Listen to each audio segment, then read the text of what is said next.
அன்றைய மன்னா யோசுவாவின் புஸ்தகம் 1வது அதிகாரம் 11வது வசனம். நீங்கள் பாளையத்தை உருவ நடந்து போய் ஜனங்களை பார்த்து உங்களுக்கு போஜன பதார்த்தங்களை ஆயத்தம் பண்ணுங்கள். உங்கள் தேவனாகிய கர்த்தர் உங்களுக்கு சுதந்திரிக்க கொடுக்கும் தேசத்தை நீங்கள் சுதந்திரித்துக் கொள்ளும்படிக்கு இன்னும் 3 நாளைக்குள்ள இந்த யோர்தானை கடந்து போவீர்கள் என்று சொன்னான். நேற்றைய தினத்தில் பார்த்த கர்த்தர் யோசுவாவை பார்த்து சொன்னார், போகுமிடமெல்லாம் அவன் தேவனாகிய கர்த்தர் உன்னோடு இருக்கிறார். அதற்கப்புறம் கர்த்தர் யோசுவாவுக்கு சொன்ன காரியம், இன்னும் 3 நாட்களுக்குள் யோர்தானை கடந்து போவீர்கள். வாக்கு பண்ணப்பட்ட தேசத்தை சுதந்திரிக்கும் முன்பாக அவன் யோர்தானை கடக்க வேண்டும். அந்த யோர்தான் தண்ணீர் புரண்டு ஓடினதாக பின்னாடி உள்ள வசனங்கள்ல சொல்லப்பட்டிருக்கிறது. எப்படி கடப்பது? அவங்களிடத்துல போதுமான படகோ வேற எதுவுமே இல்லை. ஆனா கர்த்தர் சொன்ன இந்த 3 நாளைக்குள்ள கடந்து போவீர்கள்.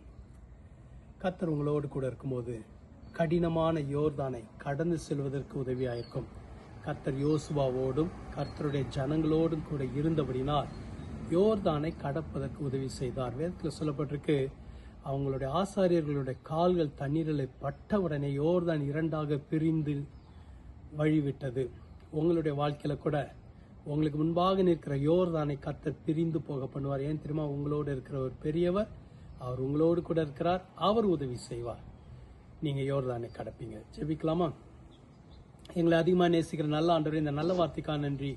யோர்தானை கடக்க செய்ய போகிறக்காக ஸ்தோத்திரம். கர்த்தர் ஆசீர்வதிங்க, வழி நடத்துங்க. ஆண்டவரே, நீர் எங்களோடு இருக்கிறக்காக நன்றி. இதை எப்படி கடப்போம், இதை எப்படி மேற்கொள்ளும்னு எங்களுக்குள்ளாக கவலைகள் பயங்கள் வருவதை அறிந்திருக்கிறீர். உங்களுடைய பிள்ளைகளை உற்சாகமான ஆவி தாங்கட்டும். அவங்களை பலப்படுத்துங்க, ஆசீர்வதிங்க. இந்த நாள் ஆசீர்வதிக்கப்பட்ட நாளாய் அற்புதத்தின் நாளாக இருக்கட்டும். பெரிய காரியங்களை செய்வீராக. அவங்களுக்கு முன்பாக நிற்கிற யோர்தான் பிரிந்து போவதாக. யோர்தானை கடக்க உதவி செய்ய போறக்கா நன்றி. பயத்தை நீக்குகிறக்கா நன்றி. இயேசுவின் மூலம் ஜெபிக்கிறோம் பிதாவே, ஆமென்.